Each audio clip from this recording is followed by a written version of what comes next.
If you follow me on my blog or on Instagram, even here on YouTube, I've shared lots of art books that I enjoy. And I have a list of over 300 art books that are currently in my library.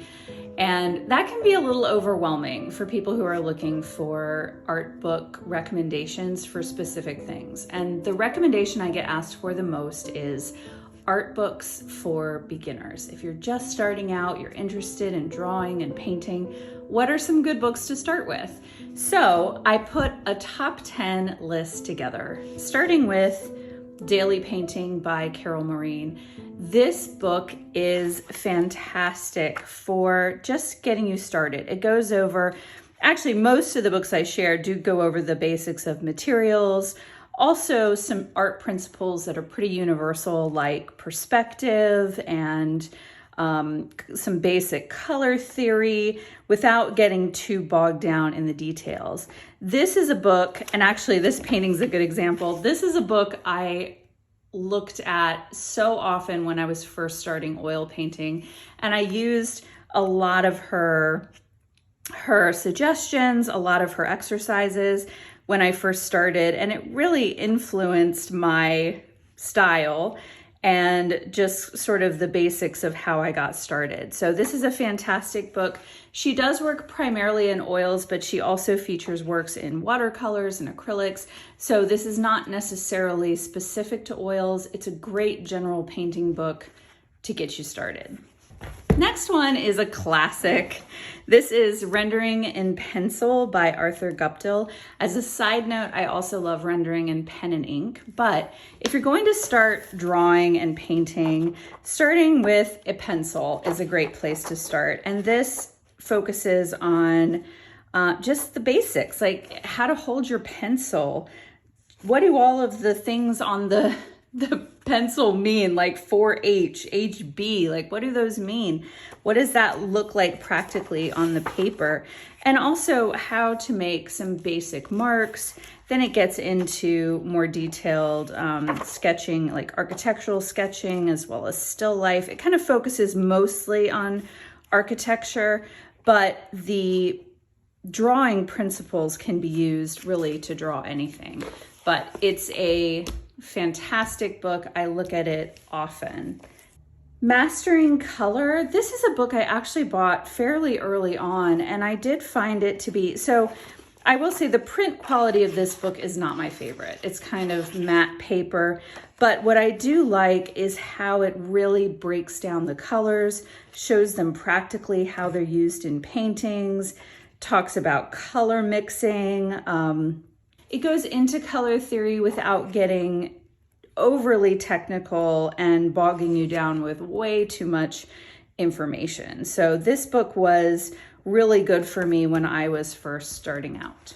The Artist's Sketchbook. So I picked this one because it is very loose. It shows a lot of techniques with different mediums and materials.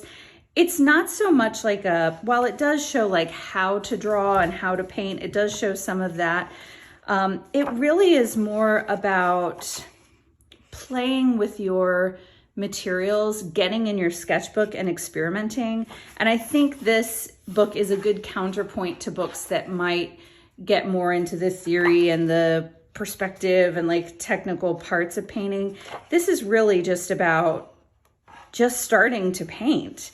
And I found this really fun when I was first starting, and kind of my dream was, doing a sketch when I was traveling or doing a watercolor in Italy. And so this is kind of a fun book to look through to give you some inspiration and get you started on drawing and sketching in your travels or in everyday life. This book, Artist Painting Techniques, is a fantastic book for learning about just all of the meat and potatoes of paint. It features different paint mediums, different techniques. There are so many demonstrations that you can walk through. It is just a great base layer of information. What I also like about it is it doesn't show one specific style. I've got a cat in here playing with a cat toy. That's the noise happening. But it shows a lot of different styles, and I like that. I tend to buy art books when I see a style that I really like and appreciate more than, you know, if I see one, like this isn't necessarily my style. I wouldn't paint like that. But, so if it was a whole book of this, I probably wouldn't be interested in it. But with a wide variety of styles and mediums, I have turned to this book a lot to get ideas, to troubleshoot, especially with watercolor. If I'm kind of having a problem, I'll go here and see what I can find, what information I can find. But it's a fantastic book. There are other DK books on painting, drawing, and I think I have all of them, or at least most of them, and they're all really fantastic. But this is a great one to start with for painting. I picked this book because, so it's Learn to Paint in Acrylics with 50 Small Paintings, and there is a sequel to this book. But I picked this one because I like how it gives you specific paintings and exercises to work through, and you learn something new with each one. While this is done in acrylics, I don't see why you couldn't do this in oils also. But, and that's actually why I bought this. This is a fairly recent purchase. I wanted to kind of check out the book because I liked the idea of it. But I also thought, well, these would be fun little exercises to do when I get kind of stuck in my own thing, just to do some of these little thumbnail paintings, just as a little warm up or an exercise. So I think this is a great book to get started, especially a lot of people ask me about acrylics since I mostly work in oil. And this is a book that's specific to acrylics. So I actually have two books on composition, and I'll tell you why I have two. The first one, Edgar Payne, Composition of Outdoor Painting. This is a classic book. I love Edgar Payne's work. His book, The Scenic Journey, or I guess it's a book on him called The Scenic Journey, is one of my favorite art books. It has, his work is just amazing. But this book was, I'm trying to think of when it was written. I mean, it's an old book. Let's see, copyright 1941. So I think that must have been the initial copyright. So it's an old book, but I really have learned so much by reading through it, and especially I love looking at the thumbnails. I pull this book often to look at thumbnails to get sort of an idea of compositions that I might want to try that I haven't done to make my work stronger. I've also loved doing some of these studies, these color studies, I think are so beautiful. But there's just great information in it. It's a quick read, and definitely one that you'd want to have on your shelf, especially if landscape painting is interesting to you. And then this book I picked because I actually read this one before I read Edgar Payne's book. And what I like about this one is there's a lot more application of the theories. There are a lot more demonstrations and walkthroughs. So it doesn't just talk through the basics of the composition, but it actually shows it practically. And so this is a much more visual book about composition. Again, it focuses a lot on landscapes, but it applies to any sort of art that you want to do. Vibrant Oils by Heidi Jo Summers. I love her work. I have been, we're kind of Instagram acquaintances, and I just really enjoy how she shares her enthusiasm for painting.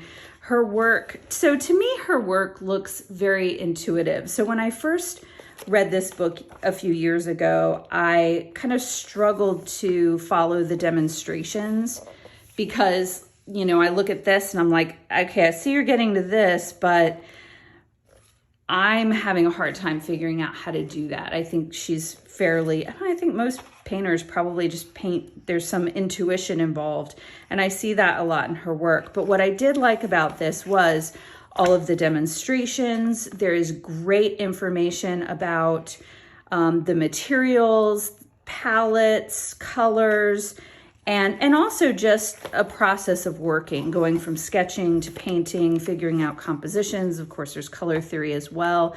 There's just a lot of really good information, and her style is just so fun and just amazing work. So I really enjoyed it. And if your tendency is to be kind of tight, this is a great book to see how to paint in a looser manner.